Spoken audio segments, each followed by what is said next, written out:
कोटि कोटि नमन प्रणाम करते हुए गुरु महाराज की कुटिया के प्रांगण में उपस्थित सभी सत्संगी धर्म प्रेमी भाई बहनों को सादर जय गुरुदेव। प्रेमी भाई बहनों, हम आप परम सौभाग्यशाली हैं। ऐसे कलिकाल में हम लोगों को यह मानव तन मनुष्य शरीर प्राप्त हुआ है। मनुष्य शरीर पाने का जो हमारा मूल उद्देश्य है, आज हम आप अपने मूल उद्देश्यों को भूल बैठे। कभी हम लोगों ने ये विचार नहीं किया कि आखिर यह मानव तन हमको क्यों मिला, क्या इसका उद्देश्य है और मरने के बाद हम कहाँ जाएंगे, हमारे बाल बच्चे कहाँ जाएंगे, हमारे रिश्ते नातेदार कहाँ जाएंगे और इनकी उस समय पर क्या हालत होगी। ये पराविद्या महात्माओं की पराविद्या है। हम आप इस जड़ संसार में फंस करके उस पराविद्या से अनभिज्ञ हो गए और अपने मूल उद्देश्यों को भूल गए। अपने वादे को हम आप भूल बैठे।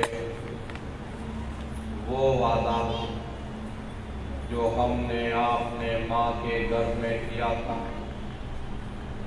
जब माँ के गर्भ में हम आप उल्टे लटके थे, उस समय परमात्मा से वादा किया कि हे परमात्मा, इस बार हमको मानव तन दे दो, हम भजन करेंगे, भक्ति करेंगे, अपनी जीवात्मा का कल्याण करेंगे।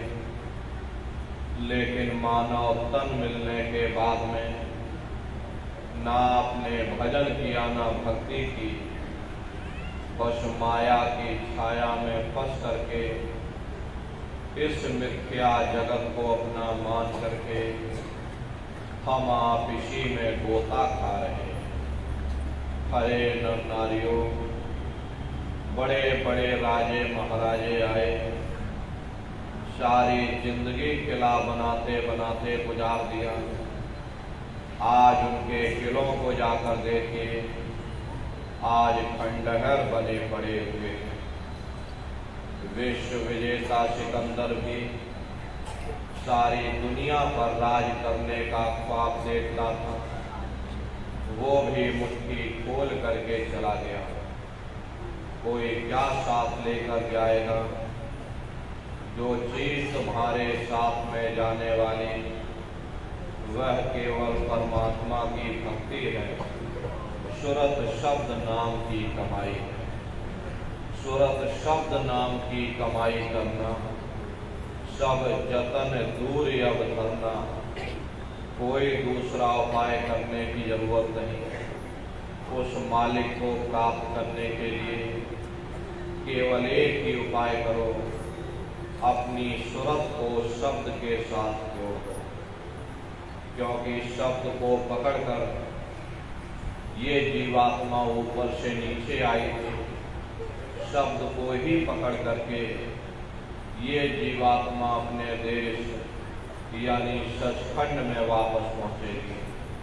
प्रेमी भाई बहनों, हम लोग ऊपर से नीचे कैसे आए, कहाँ हम लोग रहते थे और कहाँ नीचे किस तरह से आकर के तो एक काल के जाल में जरा फंस गए। जरा अच्छी तरह से समझ लो। देखो प्रेमी भाई बहनों, पहले न हम थे न आप थे, न ये जमीन थी न आसमान था, न देवी थे न देवता थे। पहले कुछ नहीं था, तो पहले कौन था? आपकी धर्म पुस्तकों में लिखा है, एक अनियनामा अभिसच्चिदानंद प्रभु धामा। वो एक अनियनामी महाप्रभु अपने अनामी धाम में अखंड राज्य किया करते थे। उस मालिक की मौज मर्जी उठी, उन्होंने 3 लोक का विस्तार किया, यानी अगम लोक, अलग लोक और सत्य लोक। अगम लोक में अगम पुरुष को बैठा दिया, अलग लोक में अलग पुरुष को बैठाया, और सतलोक में सतपुरुष भगवान को बैठा दिया। काफी समय जब बीत गया, तब रचना का विस्तार सतपुरुष भगवान ने किया। उन्होंने अपनी आवाज पर अनंतों अनंत ब्रह्मांडों की रचना की और अपने 16 पुत्रों को नीचे उतार दिया। निरंजन भगवान, जिनको दुनिया ईश्वर कहती है, सतपुरुष भगवान के सबसे छोटे पुत्र हैं। इन 16 पुत्रों ने नीचे आकर घनघोर तपस्या की और अपने पिता को प्रसन्न करके सतलोक के समान राज मांग लिया। प्रेमी भाई बहनों, राज चेतन पर किया जाता है, जड़ पर नहीं किया जाता। इसीलिए इनको जीवात्माओं का छोटा सा भंडार दे दिया गया। जब जीवात्माएं ऊपर से नीचे उतारी जाने लगी, जब हमको आपको ऊपर से नीचे उतारा जाने लगा, तो हम लोग घबराने लगे। उस समय सतपुरुष भगवान ने वचन दिया कि तुम जाओ, जाकर नीचे आराम से रहो, और जब समय पूरा होगा तब तुम वापस चले आना। सतपुरुष के आदेश पर ये रूहें, ये जीवात्माएं नीचे आने को तैयार हो गई। सबसे पहले 4 प्रकार के कपड़े, कारण, सूक्ष्म, लिंग और स्थूल, 4 प्रकार के कपड़े जीवात्माओं के ऊपर डाल करके और शब्द को पकड़ा करके मंडल बाई मंडल जीवात्मा को नीचे उतारते चले गए। और इसी मृत लोक में, इसी स्थूल शरीर में, दोनों आंखों के मध्य भाग में जीवात्मा को यहाँ बैठा दिया गया। प्रेमी भाई बहनों, जब जीवात्माएं ऊपर से नीचे आ गई, उस समय पर सतयुग का समय था। सतयुग योगी सब विज्ञानी करे हरि ध्यान तरे भव प्राणी। उस समय सब ज्ञानी और विज्ञानी थे, सबकी आंख कान खुली हुई थी। रोज मालिक का दर्शन करते, रोज आते और रोज जाते, और जब समय पूरा हो जाता, ये जीवात्माएं अपने देश यानी सचखंड में वापस चली जाती, फिर कभी लौट करके मृतलोक में नहीं आती। ऐसे न जाने कितनी जीवात्माएं निकल गई। तब निरंजन भगवान ने विचार किया कि अगर ये जीवात्माएं इसी तरह अपने देश वापस चली जाएंगी, तो हम राज किस पर करेंगे? मेरा राज्य खाली हो जाएगा। तो उन्होंने बड़ी होशियारी के साथ में कर्मों का विधान बना दिया। कर्मों का विधान बना करके मृत लोक में सुना दिया गया कि भाई ये पुण्य कर्म है, ये पाप कर्म है, ये शुभ कर्म है, ये अशुभ कर्म है। और इन जीवात्माओं को कह दिया कि काल रूप में दिनकर भाता, शुभ अशुभ कर्म फल दाता। यानी मैं काल रूप हूँ और शुभ अशुभ कर्मों का मैं फल दूंगा। यानी कर्म करने की स्वतंत्रता हमको आपको दे दी, और फल देने का अधिकार इन्होंने अपने हाथों में रख दिया। धीरे धीरे ये जीवात्माएं कर्मों की बेड़ियों में जकड़ती चली गई। जिस नाम की डोरी को पकड़ करके, जिस शब्द को पकड़ करके ये जीवात्माएं ऊपर से नीचे आई थी, कर्मों के कारण वो नाम की डोरी हाथ से छूट गई, वो शब्द हाथ से छूट गया। तब से लेके आज तक न जाने कितने युग और कल्प बीत गए, हम आप यहीं पर भटका खा रहे। अगर वो नाम की डोरी हाथ में आ जाए, शब्द की डोरी हाथ में आ जावे, तो शब्द कर्म की रेख कटावे, शब्द शब्द में जाए मिलावे। शब्द वो साबुन है जो तुम्हारे कर्मों की रेख पर मेघ मार देगा, तुम्हारे कर्मों को साफ कर देगा और तुम्हें शब्द दर शब्द, मंजिल दर मंजिल अपने घर वापस पहुंचा देगा। तो प्रेमी भाई बहनों, इस कलयुग में संतों महात्माओं ने उस मालिक को प्राप्त करने के लिए यही एक माध्यम बताया कि अपनी सूरत को शब्द के साथ जोड़ दो। ये सूरत शब्द नाम की कमाई, ये भेद सबसे पहले कबीर साहब ने जारी किया। बाद में अन्य महात्मा आए, कबीर, नानक, दादू दरिया, भीखा, रविदास, पलटू, जगजीवन, ईशा, मूसा, मोहम्मद साहब और बहुत से महात्मा आए जिन्होंने सूरत शब्द के भेद को जारी किया। और हमारे गुरु महाराज ने इसकी परत दर परत खोल करके रख दी। प्रेमी भाई बहनों, ये सूरत शब्द नाम की कमाई, शब्द को पकड़कर ये जीवात्मा यहाँ आई और शब्द को ही पकड़ करके ये जीवात्मा अपने देश यानी कि सचखंड में वापस पहुंचेगी। तो कैसे सूरत शब्द नाम की कमाई करोगे? इसके लिए संतों महात्माओं ने केवल 3 क्रियाएं बताई। पहला है सुमरन, दूसरा है ध्यान और तीसरा है भजन। सुमरन कहते हैं उस मालिक को याद करना, ध्यान कहते हैं दृष्टि को एकाग्र करना और भजन कहते हैं कान में उंगली डाल करके उस शब्द को सुनना, नाम को सुनना, उस आवाज को सुनना जो मालिक के घर से आवाज आ रही है। तो कैसे आप लोग सुमरन करोगे, कैसे आप लोग ध्यान करोगे, कैसे आप लोग भजन करोगे, जरा अच्छी तरह समझ लीजिएगा और घर पर बैठ करके आप लोग करिएगा।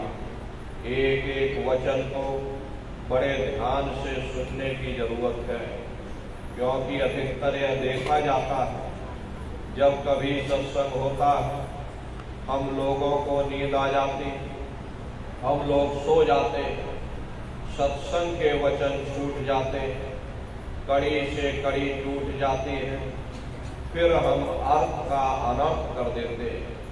प्रेमी भाई बहनों, यदि हमको आपको सत्संग के समय नींद आने लग जाए तो यह समझ लेना चाहिए कि हमारे आपके ऊपर पाप कर्मों के बोझे लदे जो हमें महात्माओं की तरफ, उनके वचनों की तरफ जाने नहीं देते।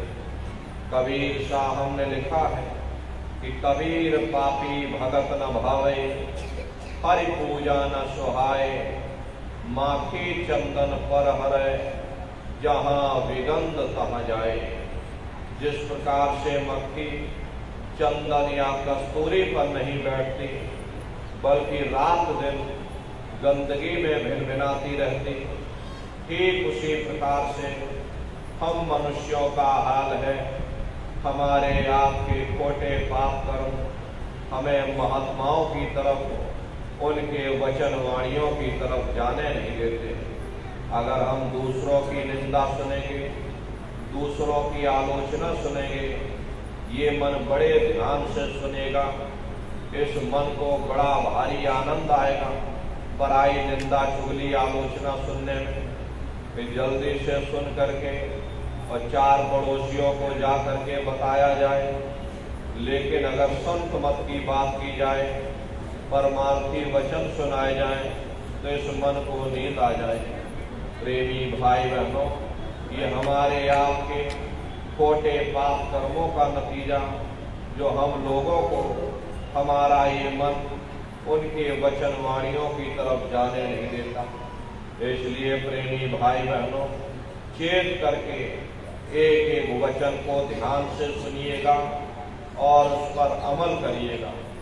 यदि आपने अमल ना किया तो ना हमारे सुनाने का कोई फायदा, ना आपके सुनने का कोई फायदा। ये समय हमारा भी व्यर्थ चला जाएगा। आप भी किराया भाड़ा खर्च करके यहाँ तक आए, ये समय आपका भी है। इसलिए प्रेमी भाई बहनों, जो भी वचन आपको सुनाए जाए, एक एक वचन को बड़े ध्यान से सुन करके उस पर अमल करने की जरूरत है। प्रेमी भाई बहनों, एक सेठ जी थे। सेठ जी का रोज का काम था, वो रोज महात्मा जी का सत्संग सुनने जाते थे। रोज आते और रोज जाते, रोज आना जाना उनका लगा रहता। रोज चले जाते थे सुबह उठ करके और महात्मा जी का सत्संग सुन करके फिर घर वापस आ जाते। इस तरह से रोज की उनकी दिनचर्या थी। एक दिन उनके लड़के ने कहा कि पिताजी, आप रोज सत्संग सुनने जाते हो, आज आप दुकान पर बैठ जाओ, आज मैं महात्मा जी का सत्संग सुनने जाऊंगा। पिताजी बोले, अच्छा ठीक है बच्चा, मैं तो रोज ही सत्संग सुनने जाता हूँ, आज तुम चले जाओ, आज मैं दुकान पर बैठ जाऊंगा। लड़का गया सत्संग सुनने। महात्मा जी सत्संग सुना रहे थे कि भाई सब जीवों पर दया करो, सब रूहों पर दया करो। हर एक जीव के अंदर जीवात्मा बैठी हुई है। जीवात्मा परमात्मा का अंश, यानी स्वयं परमात्मा घट घट में बैठा हुआ। इसलिए सब पर दया करो, सब पर रहम करो। लड़का सत्संग सुन करके घर वापस आ गया, आकर अपनी दुकान पर बैठ गया। तब तक सामने से गाय आ गई और गाय दुकान से आटा खाने लगी। अब लड़का बैठ करके देख रहा कि गाय उसकी दुकान से आटा खाए जा रही। लड़का चुपचाप बैठा हुआ, कुछ नहीं बोलता। तब तक उसके पिता ने देखा कि मेरा लड़का दुकान पर बैठा है और ये गैया दुकान से आटा खाए जा रहे। पिता को क्रोध आ गया, वहीं से आवाज लगाई कि अरे ओ आंख के अंधे, तुझे दिखाई नहीं देता है कि गाय दुकान से आटा खाए जा रहे। लड़का बोला, अरे पिताजी खा ले, ये कितना आटा खाए, हमारी दुकान में इतना आटा भरा, इतना रुपया पैसा भरा, इतना ब्याज फलानी जगह से आ रहा। अगर ये गाय किलो 2 किलो आटा खा लेगी तो उसमें हमारा क्या बिगड़ जाएगा। पिता आश्चर्य में पड़ गए। बोले, बेटा ये बता, तेरे अंदर ये विचार आए कहाँ से? तो लड़का बोला, मैं कल महात्मा जी का सत्संग सुन के आया और महात्मा जी सत्संग में सुना रहे थे कि भाई सब जीवों पर दया करो, सब रूहों पर दया करो, ये भी जीव है, इस पर भी दया करो। पिताजी बोले, अरे बेटा तू मुझको दे, 40 साल हो गए सत्संग सुनते सुनते, लेकिन सत्संग की बातों को कभी अपनी दुकान पर लेकर नहीं बैठता। रोज सत्संग सुनने जाता हूँ, एक कान से सुनता हूँ, दूसरे कान से वही निकाल देता और धोती झाड़ करके फिर घर वापस आ जाता। प्रेमी भाई बहनों, यही हालत हम लोगों की। हम लोग सत्संग तो सुनते हैं, एक कान से सुनेंगे और दूसरे कान से निकाल देंगे और फिर दुनिया में जाकर के और दुनिया के रंग में रंग जाएंगे। तो प्रेमी भाई बहनों, ऐसी गलती आप लोग मत करना। जो भी वचन वाणियां सुनाई जाए, एक एक वचन को ध्यान से सुनिएगा और उस पर अमल करिएगा। प्रेमी भाई बहनों, तो संतों महात्माओं ने उस मालिक को प्राप्त करने के लिए केवल 3 क्रियाएं बताई हैं। साधन तीन सारे वर्णे और साधन सब होते मां, यानी कि सुमरन, ध्यान और भजन। सुमरन कहते हैं मालिक को याद करना, ध्यान कहते हैं दृष्टि को एकाग्र करना, और भजन कहते हैं कान में उंगली डाल करके उस शब्द को सुनना, उस नाम को सुनना, उस आवाज को सुनना जो मालिक के घर से आवाज आ रही है। तो कैसे आप लोग सुमरन करोगे, कैसे ध्यान करोगे और कैसे भजन करोगे, अच्छी तरह समझ लीजिए और घर पर बैठ करके आप लोग करिएगा। तो सबसे पहले सुमरन कैसे किया जाएगा? सुमरन करने के लिए तब आप अपनी दृष्टि को उस बिंदु पर एकाग्र कर दीजिएगा। प्रेमी भाई बहनों, वही बिंदु दरवाजा है। वो दरवाजा खुल जाएगा, वो शिव नेत्र खुल जाएगा, ये दिव्य दृष्टि खुल जाएगी और आप दरवाजे के अंदर दाखिल हो जाओगे। एक बार ये दिव्य दृष्टि खुल जाए तो क्या भूत, क्या भविष्य और क्या वर्तमान, कोई भेद आपसे गुप्त नहीं रहेगा। लाखों वर्ष पहले क्या हुआ था, आगे भविष्य में क्या होने वाला, बैठ के बैठाए आप सब कुछ जान सकते हो। तो ये है ध्यान करने का तरीका। और तीसरा है भजन। भजन कहते उस शब्द को सुनना, उस नाम को सुनना, उस आवाज को सुनना जो मालिक के घर से आवाज आ रही है। तो कैसे आप लोग भजन करोगे?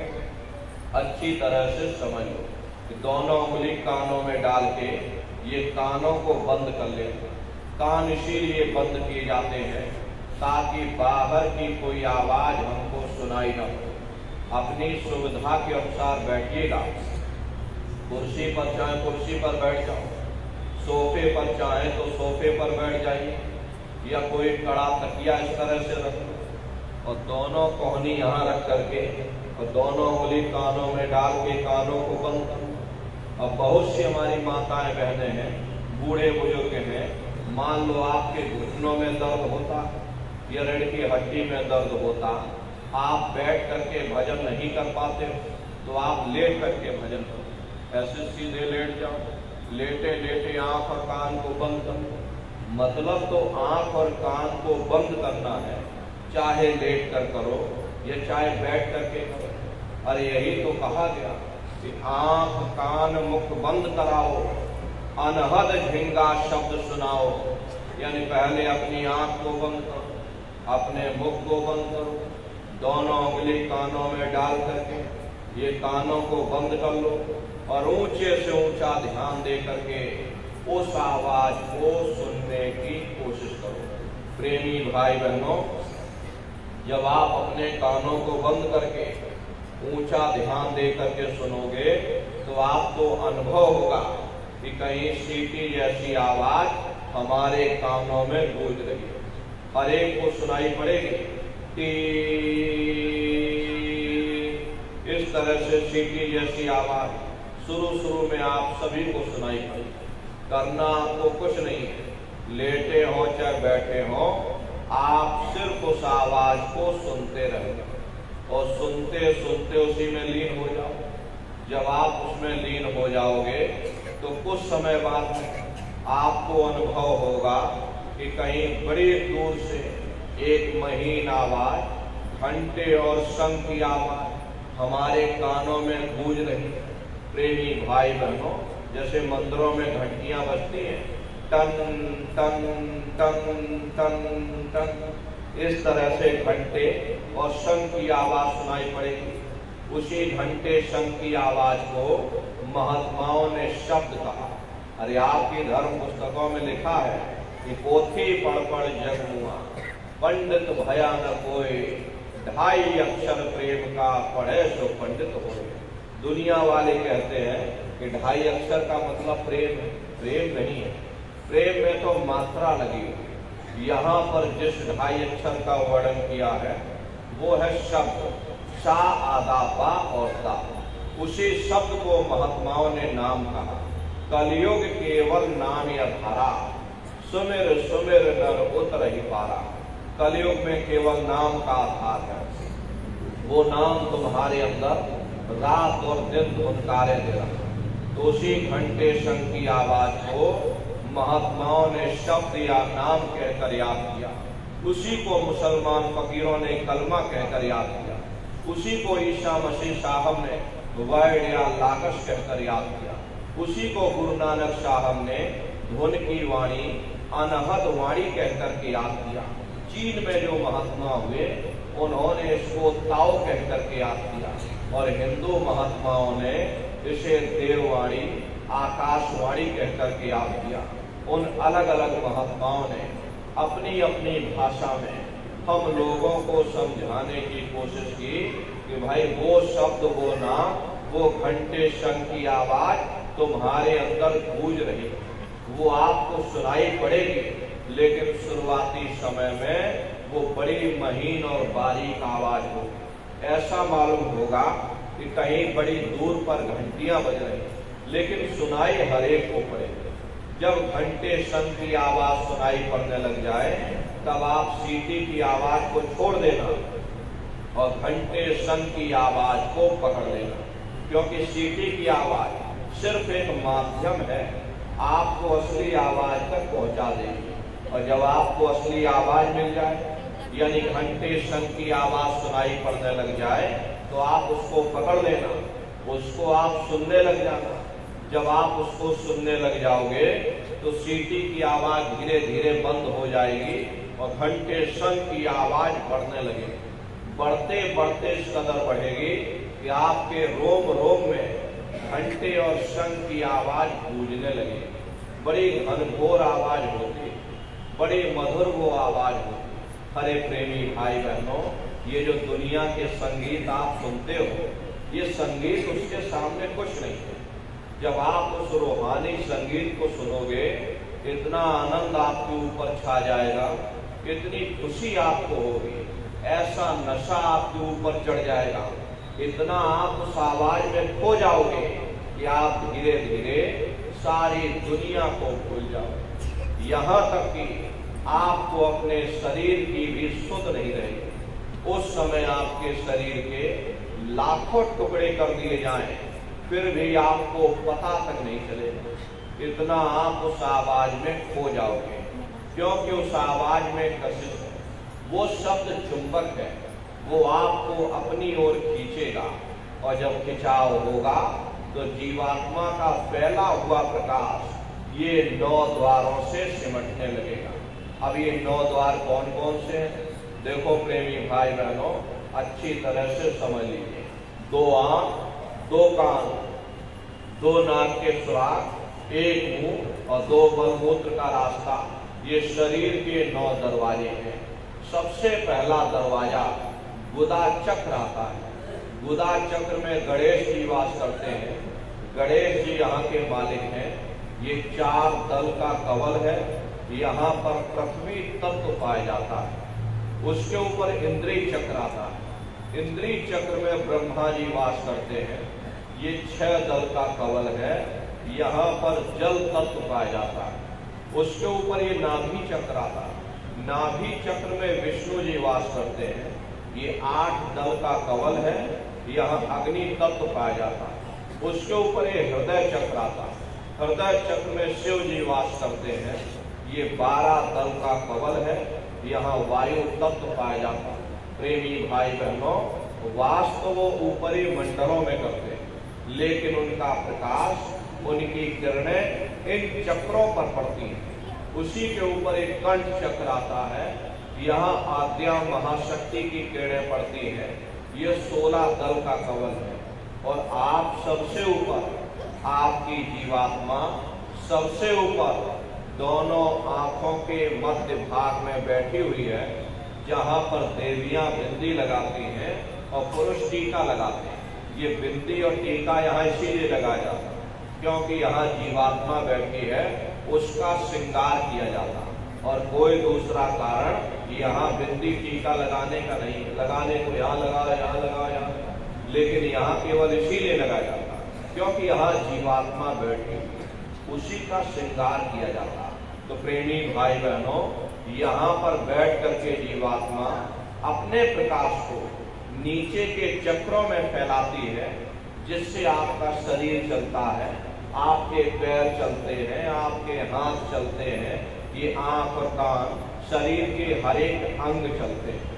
तो जब आप भजन करोगे, घंटे शंख की आवाज को सुनोगे, तो उस आवाज में कशिश है, वो शब्द चुंबक है, वो आपको अपनी ओर खींचेगा। और जब खिंचाव होगा तो जीवात्मा का फैला हुआ प्रकाश 9 द्वारों से सिमट करके यहाँ 10वें द्वार पर एकाग्र हो जाएगा। जहाँ ये जीवात्मा बैठी हुई है, ये 10वां द्वार है। तो जब शब्द को आप सुनोगे तो शब्द में कशिश है, शब्द चुंबक है, वो आपको अपनी ओर खींचेगा।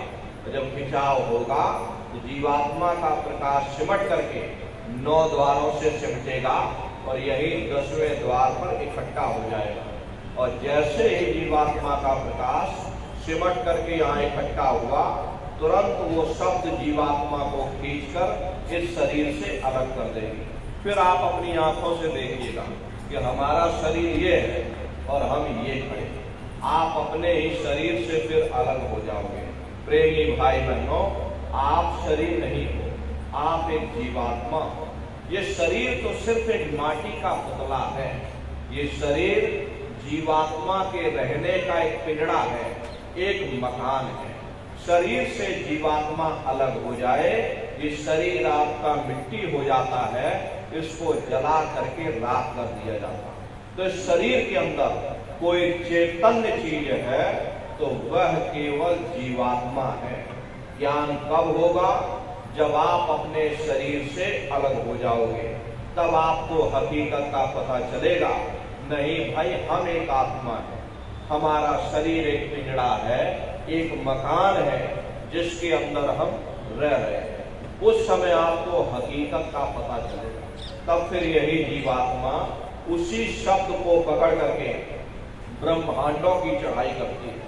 जैसे चिड़िया होती है, चिड़िया घोंसले से निकल करके आसमानों की उड़ान भरती है और शाम को फिर अपने घोंसले में वापस चली आती है। ऐसे ही प्रेमी भाई बहनों, आपकी ये जीवात्मा शरीर रूपी घोंसले से निकल करके और ब्रह्मांडों की सैर करेगी, आसमानों की उड़ान भरेगी, देवी देवताओं के दर्शन करेगी, ऊपर के मंडलों में जाएगी और घूम करके फिर अपने शरीर में प्रवेश कर जाएगी। बड़ी भारी रफ्तार, पलक झपकते यह जीवात्मा खरबों योजन ऊपर चली जाते हैं। प्रेमी भाई बहनों, ये ब्रह्मा विष्णु महादेव जिनकी सारी दुनिया पूजा करती है, आखिर ये है कौन? ये कहाँ पर रहते हैं? इनके माँ बाप कौन है? ये क्या काम करते हैं? राम कौन है? ये कहाँ पर रहते हैं? कृष्ण कौन है? ये कहाँ पर रहते हैं? ईश्वर कौन है? परमेश्वर कौन है? ब्रह्म कौन है? पार ब्रह्म कौन है?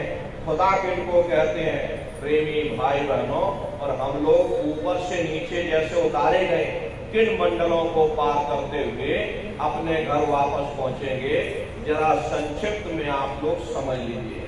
तो देखो प्रेमी भाई बहनों, जब आप भजन करोगे और घंटे शंख की आवाज को सुनोगे तो उस आवाज में कशिश है, वो शब्द आपको खींचेगा। और जब खिंचाव होगा तो जीवात्मा का फैला हुआ प्रकाश 9 द्वारों से सिमट कर यहाँ 10वें द्वार पर एकाग्र हो जाएगा। और जैसे ही जीवात्मा का प्रकाश सिमट करके यहाँ इकट्ठा हुआ, तुरंत शब्द जीवात्मा को खींचकर इस शरीर से अलग कर देगा। फिर उसी शब्द को पकड़ करके ये जीवात्मा ब्रह्मांडों की चढ़ाई करेगी। बड़ी भारी रफ्तार, पलक झपकते यह जीवात्मा खरबों योजन मील ऊपर चली जाएगी।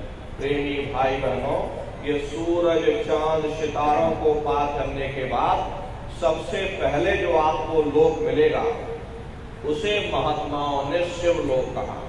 शिवलोक तमोगुणी स्थान है। वहां के मालिक शिव जी ने वो पार्वती जी के साथ उस लोक में विराजमान है। चैतन्य धार जो ऊपर से आ रही है, जिसे महात्माओं ने गंगा कहा, वह अपना केंद्र बिंदु शिवलोक को बनाती है। इसीलिए शिव जी की जटा में गंगा दर्शाई जाती है। इस लोक में असंख्यों जीवात्माएं रहती हैं। ये सभी जीवात्माएं शिव स्वरूप में मौजूद होती है।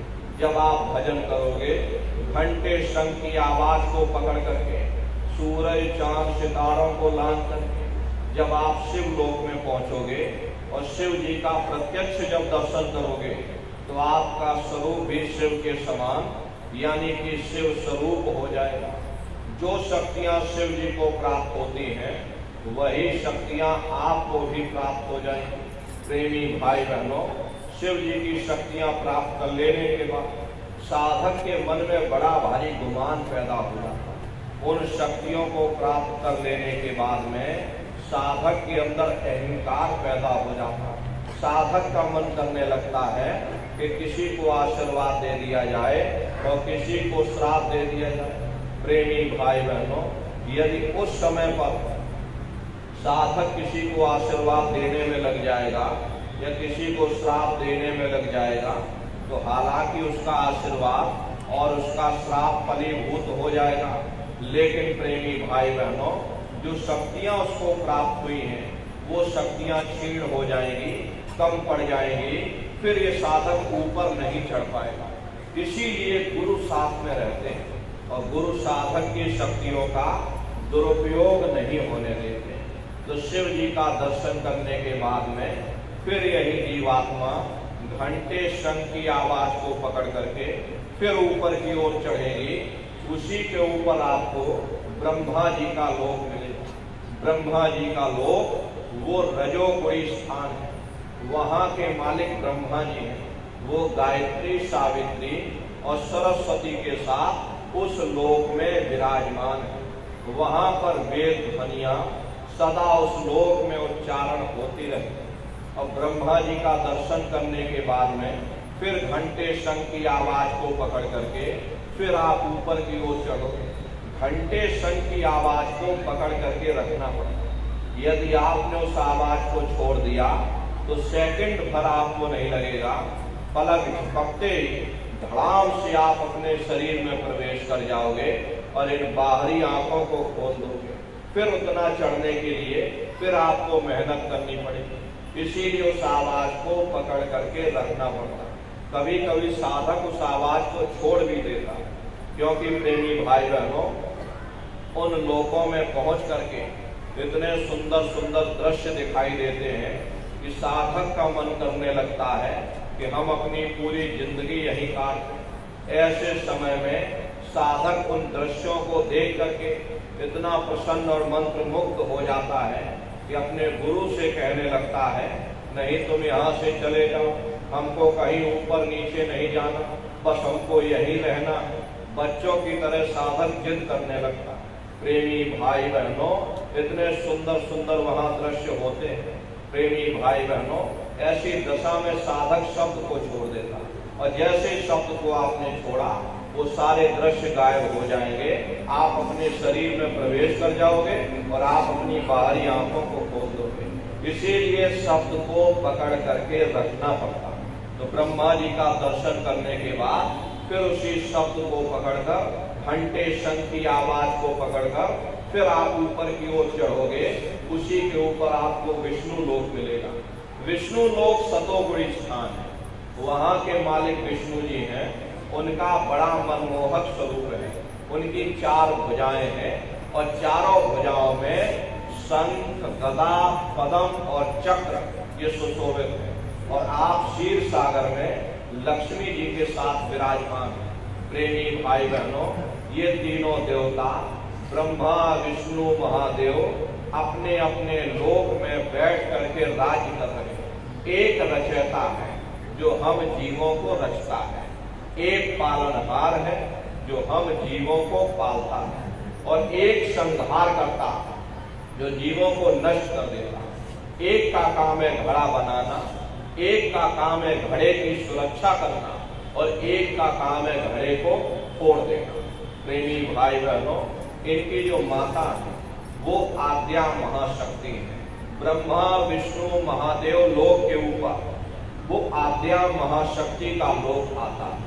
उसी लोक को पार करने के बाद सबसे पहला खंड पड़ता है, या यूं कह लीजिए पहला देश पड़ता है, या यूं कह लो कि पहली राजधानी पड़ती है। जिसे महात्माओं ने सहस्र दल कवल कहा, वो राजधानी है। प्रेमी भाई बहनों, ये ब्रह्मा विष्णु महादेव के जो लोक है, उस राजधानी के अंतर्गत आने वाले जिले हैं।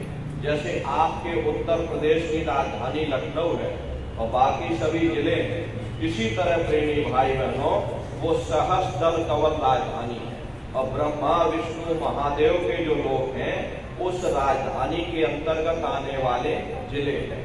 उस राजधानी का जो मालिक है वो निरंजन भगवान। ये ब्रह्मा विष्णु महादेव ये निरंजन भगवान के ही पुत्र हैं और ये आद्या महाशक्ति ये निरंजन भगवान की अर्धांगिनी है। और निरंजन भगवान स्वयं तीनों लोकों के मालिक हैं। इन्हीं को त्रिलोकीनाथ कहा जाता। ये वही निरंजन भगवान है जिन्होंने तपस्या करके सत्पुरुष भगवान को प्रसन्न करके जीवात्माओं का छोटा सा भंडार वरदान के रूप में मांग लिया और हम जीवात्माओं को इस संसार में कर्मों का कानून बना करके उलझा दिया ताकि हम यही राज्य करते रहे, कोई भी जीवात्मा यहाँ से निकलने न पाए। ये वही निरंजन भगवान, इन्हीं को दुनिया त्रिलोकीनाथ कहती है। हिंदू इन्हीं को परमात्मा कहते हैं, मुसलमान इन्हीं को खुदा कहते हैं और ईसाई उन्हीं को गॉड कहते हैं। घंटे और शंख की आवाज जो हर इंसान के अंदर गूंज रही है, वो आवाज इन्हीं के मुखारबिंद से हो रही है। निरंजन भगवान का जो स्वरूप है वो ज्योतिष स्वरूप है। हजार बाती की अखंड ज्योति वहां पर बराबर जल रही है। हम आप यहाँ ज्योत जलाते हैं, इस ज्योत में तेल की जरूरत पड़ती है। मंदिरों में हम लोग ज्योति जलाते हैं, उसमें तेल की जरूरत पड़ती है, बाती की जरूरत पड़ती है। लेकिन वो अखंड ज्योति ऐसी है जिसमें ना तेल की जरूरत है और ना बाती की जरूरत है। पलटू साहब ने जिक्र किया है कि उल्टा कुआ गगन में तिसमें जरे चिराग, तिसमें जरे चिराग बिना रोगन बिन बाती, अक्षय ऋतु 12 मास जलत रहे दिन राती। सतगुर मिले जो होए ताहि की नजर में आवे, बिन सतगुर नहीं कोई वाह को दर्शावे। वो अखंड ज्योति ऐसी है जिससे पूरा ब्रह्मांड प्रकाशमान हो रहा। न जाने कितने ऋषि मुनि, न जाने कितने पीर पैगंबर औलिया उस ज्योत पर कुर्बान हुए बैठे। प्रेमी भाई बहनों, जितनी भी अवतारी शक्तियां आई, राम आए, राम को वहीं से नीचे उतारा गया। इसीलिए उस देश को अयोध्या नगरी भी कहा जाता। और जितने देवी देवता ब्रह्मा विष्णु महादेव आदि की उत्पत्ति वहीं से हुई।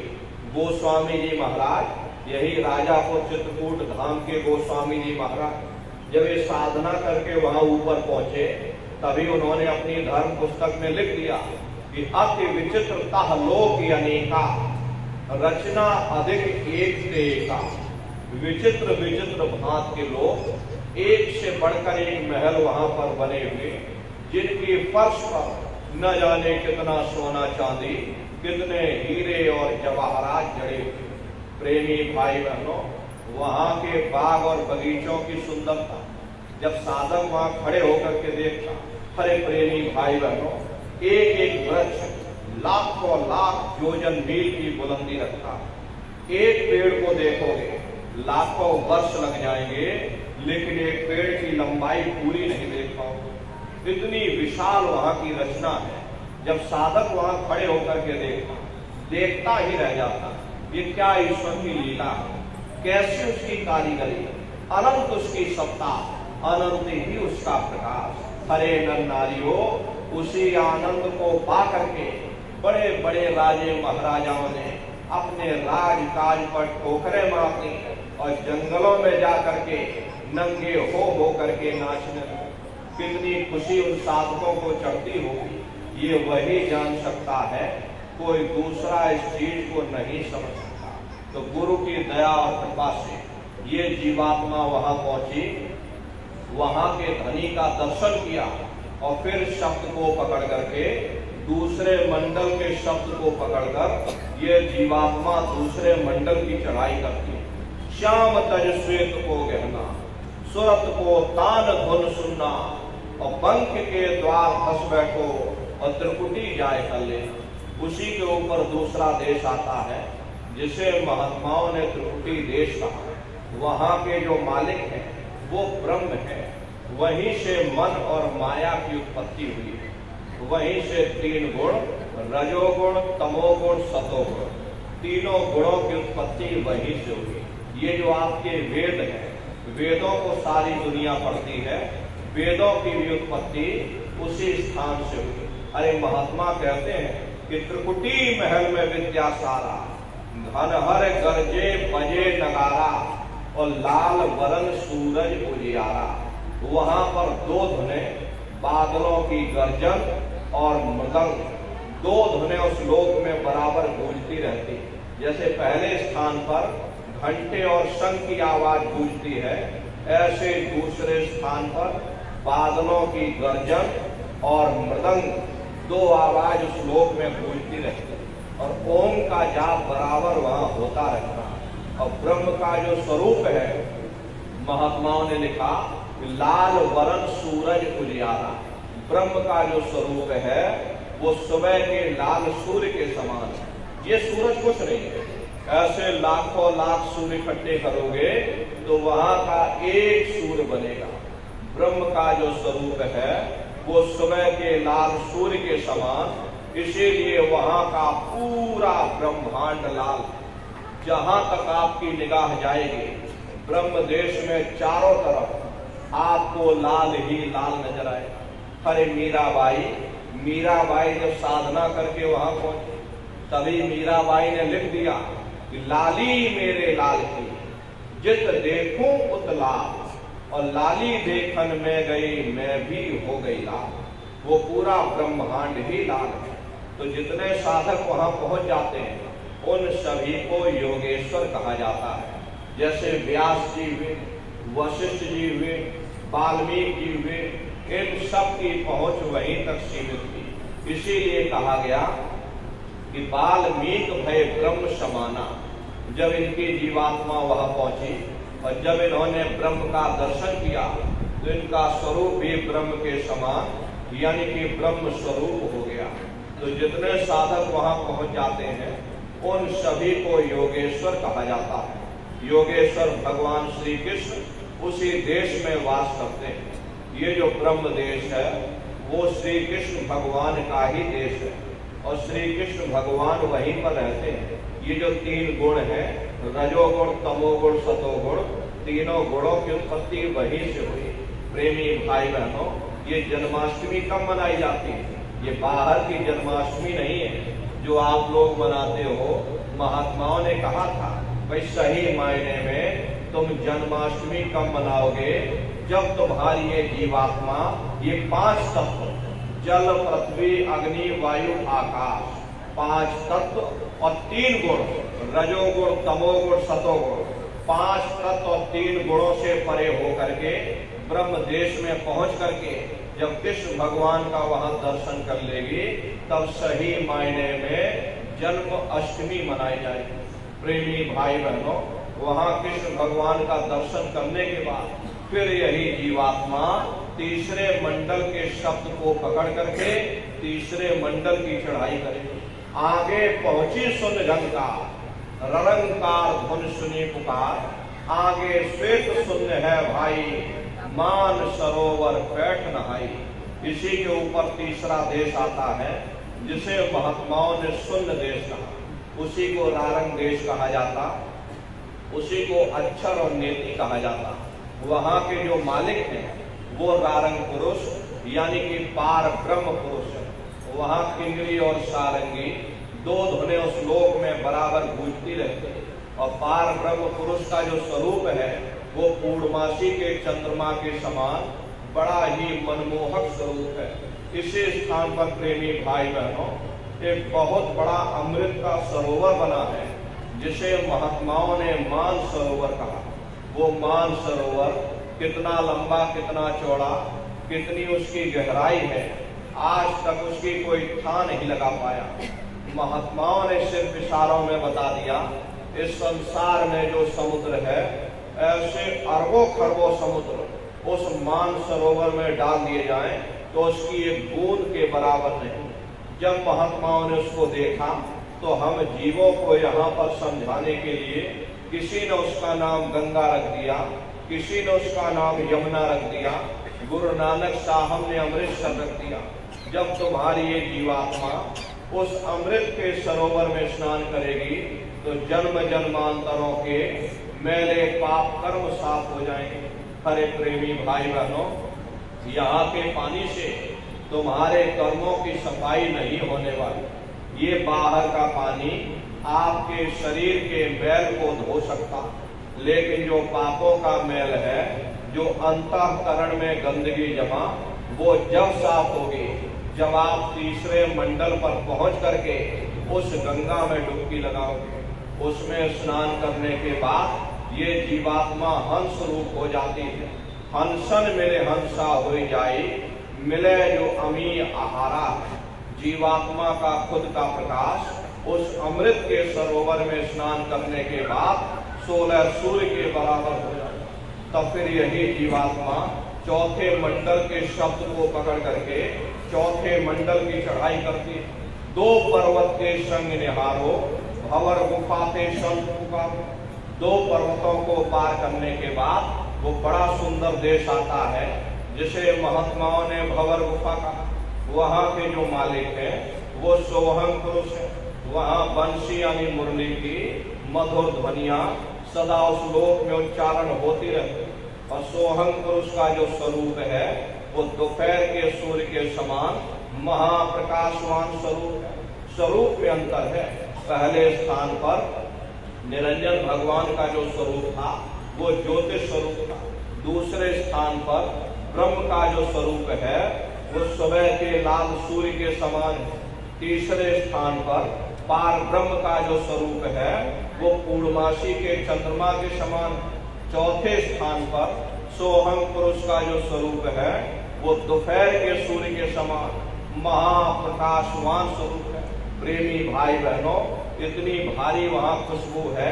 वहाँ की खुशबू का एक कतरा, बालू के कण के बराबर एक कतरा यदि संसार में डाल दिया जाए तो इस संसार में इतनी खुशबू फैल जाएगी आप बर्दाश्त नहीं कर पाओगे। वहाँ पर आंधियां चलती। प्रेमी भाई बहनों, बड़े विशाल विशाल दीप वहाँ बने हुए। 788 दीप रचाए और हीरे पन्ने ला जड़ाए।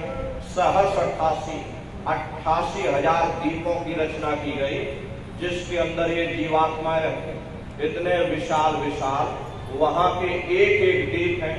ये जो संसार आप देख रहे हो ऐसे अरबों खरबों संसार मिला करके वहाँ के एक दीप में डाल दिए जाएं तो चने के दाने के बराबर नहीं। इतने विशाल विशाल वहाँ पर एक एक दीप बने हुए और कुल 88,000 दीपों की रचना की गई जिसके अंदर ये जीवात्माएं रहती हैं।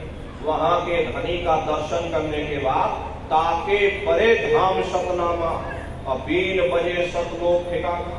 सोहंग देश के ऊपर वो 5वां देश आता है जिसे महात्माओं ने सचखंड देश कहा। वो सचखंड देश अजर अमर अविनाशी सदा एक रस रहने वाला देश है। वहाँ न काल है न कर्म है, न दुख है न संताप है, न पुण्य है न पाप है। जो जीवात्माएं वहाँ पहुँच जाती हमेशा के लिए जन्म मरण के बंधनों से आजाद हो जाते। वहाँ के जो मालिक हैं वो सतपुरुष भगवान जिनके रोम रोम में खरबों खरब सूरज चांद सितारे प्रकाश। वही हमारे आपके सच्चे मालिक, वही हमारे आपके सच्चे पिता हैं। अरे हमको आपको वहीं से नीचे उतारा गया। फिर शब्द को पकड़ करके हम लोगों को अपने घर सचखंड में वापस पहुंचना है। शब्द शब्द पौड़ी पर चढ़कर पहुंचो सचखंड सतनाम। शब्द की सीढ़ी हर मंजिल पर लगा रखी। आपने भजन किया, घंटे शंख की आवाज को पकड़ा तो आप पहले स्थान पर पहुंच जाओगे। वहीं से दूसरे मंडल का शब्द सुनाई पड़ेगा, उसको आप पकड़ लोगे, दूसरे मंडल पर चढ़ जाओगे। वहीं से तीसरे मंडल का शब्द सुनाई पड़ेगा। ऐसे शब्द दर शब्द, मंजिल दर मंजिल ये जीवात्मा अपने देश यानी सचखंड में वापस पहुंच जाते हैं। तो शब्द कब पकड़ में आएगा? जब आप भजन करोगे। और भजन कैसे किया जाएगा? प्रेमी भाई बहनों, एक बार फिर से आप लोग समझ लो, आंख और कान को बंद करना, ऊंचा ध्यान दे करके सुनिएगा। सीटी जैसी आवाज सुनाई पड़ेगी, उसको आप पकड़ लें, उसको सुनते रहना, लेकिन मन को रोकने की कोशिश करिएगा। ऐसे समय पर आपका ये मन जरूर भागेगा। आप अपने आप को कितना भी अंधेरी कोठरी में बंद कर लो, शरीर बंद पड़ा रहेगा, मन दुनिया में भ्रमण करेगा। यहाँ सत्संग में बैठे हो, किसी का मन पानी पीने में जा रहा, किसी को प्यास लगी है, किसी को नाश्ता करना है, किसी को कुछ और काम के लिए जाना है, कोई बाल बच्चों को छोड़कर आया, कोई दुकान दफ्तर छोड़कर आया, कोई खेती बाड़ी, मन वहां भाग रहा, शरीर बेचारा यहाँ बैठा। ऐसे भजन से आपका कोई लाभ नहीं होने वाला। हरे प्रेमी भाई बहनों, जिन्होंने मार मंडाला उन्हीं को सूरमा कहना, और बड़ा बैरी ये मन घट में किसी का जीत ना कटना। अगर दुनिया में कोई हमारा दुश्मन है, वह केवल हमारा मन है। ये मन रूपी रावण कब मरेगा? जब आप 9 द्वारों पर फतेह हासिल करके 10वें द्वार पर चढ़ जाओगे, तब सही मायने में दशहरा मनाई जाएगी। अरे बाहर की दशहरा नहीं है, जो लकड़ी का रावण बना देते हो और फूंक फांक करके घर वापस आ जाते, कहते भाई हमने दशहरा मना ली, हमने रावण मार दिया। अरे महात्माओं ने कहा था भाई सही मायने में तुम विजयदशमी कब मनाओगे? जब 9 द्वारों पर फतेह हासिल करके यहाँ 10वें द्वार पर चढ़ जाओगे, तब सही मायने में विजयदशमी मनाओगे। तब ये मन रूपी रावण मरेगा, तब तुम्हारी ये जीवात्मा ये अपने घर को यानी पहले स्थान को यानी अयोध्या नगरी की तरफ जाएगी। अरे इसी जीवात्मा को महात्माओं ने राम भी कहा। अरे आपकी धर्म पुस्तकों में लिखा है, एक राम दशरथ का बेटा, एक राम घट घट में लेटा, एक राम का सकल पसारा, एक राम है सबसे न्यारा। एक वो राम है जो अयोध्या के वासी है, एक राम घट घट में लेटे। हमारी आपकी जीवात्मा, इसे भी महात्माओं ने राम की संज्ञा दी। और एक राम का सकल पसारा यानी पहले स्थान के मालिक वो निरंजन भगवान, जिनको दुनिया त्रिलोकीनाथ कहती है, जिनका ये पूरा पसारा, पूरा जंजाल फैलाया हुआ ये पूरा संसार जिनका है। महात्माओं ने कहा भाई एक वो राम और एक राम है सबसे न्यारा, 5वें स्थान के मालिक वो सत्पुरुष भगवान जो हमारे आपके सच्चे पिता हैं। महात्माओं ने कहा भाई एक वो राम, तो महात्मा तो उस राम की महिमा गाते हैं। प्रेमी भाई बहनों, जब ये मन रूपी रावण मर जाएगा, तब तुम्हारी ये जीवात्मा ये राम शब्द को पकड़ करके और पहले स्थान पर जब पहुंचेगी यानी अयोध्या नगरी में पहुंचेगी और वहां निरंजन भगवान का यानी कि ज्योतिष स्वरूप का दर्शन करेगी, तब सही मायने में दिवाली मनाई जाएगी। ये महात्माओं का अपना एक आध्यात्मिक उद्देश्य रहा। मोटी बात आप लोग समझो कि भजन कैसे करोगे। तो आंख और कान को बंद करना, ऊंचा ध्यान दे करके सुनिएगा। सीटी जैसी आवाज शुरू में सुनाई पड़ेगी। करना आपको कुछ नहीं, लेटे हो चाहे बैठे हो, बस उस आवाज को सुनते रहना और सुनते सुनते उसी में लीन हो जाओ। जब आप उसमें लीन हो जाओगे तो कुछ समय बाद में आपको दोबारा अनुभव होगा कि कहीं बड़ी दूर से एक महीन आवाज, घंटे और शंख की आवाज हमारे कानों में गूंज रही है। प्रेमी भाई बहनों, जब घंटे शंख की आवाज सुनाई पड़ने लग जाए, तब सीटी की आवाज को छोड़ देना और घंटे शंख की आवाज को पकड़ देना। एक बार प्रेमी भाई बहनों आप उस आवाज को पकड़ लो, फिर वो आवाज आपको नहीं छोड़ेगी, खींच करके इस शरीर से अलग कर देगी। फिर रोज जाना, रोज ब्रह्मांडों की सैर करना, रोज देवी देवताओं के दर्शन करना, रोज आसमानों की उड़ान भरना, रोज अपने शरीर में अपने घोंसले में फिर वापस चले आना। अरे यहाँ से आपको बंबई और कलकत्ता जाना है तो 24 घंटा आपको लग जाएंगे पहुंचने। पहले टिकट खरीदोगे, फिर बस पर चढ़ोगे, फिर रेलगाड़ी पर चढ़ोगे, 24 घंटे में आप पहुंचोगे। लेकिन भजन के द्वारा आप सूक्ष्म शरीर में पलक झपकते ही बंबई ही क्या पूरे संसार का चक्कर लगाकर यहाँ आ सकते, सेकंड भर के अंदर। अरे सेकंड भर तो बहुत समय हो जाता, उससे भी कम समय में आप पूरी दुनिया घूम करके अपने स्थान पर वापस आ सकते। इतनी भारी आपकी रफ्तार होगी। ये कब संभव होगा? जब आप भजन करोगे। भजन का मतलब है भजो, अपने घर वापस चलो।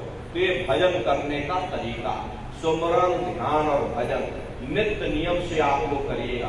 अरे प्रेमी भाई बहनों, इसी उद्देश्य के लिए तुमको ये मानव तन मिला और कोई दूसरा उद्देश्य नहीं। मनुष्य शरीर पाने का एकमात्र यही उद्देश्य है कि चलो ठीक है, तुमको अब की बार मौका दिया जा रहा, ये मानव तन तुमको दिया जा रहा।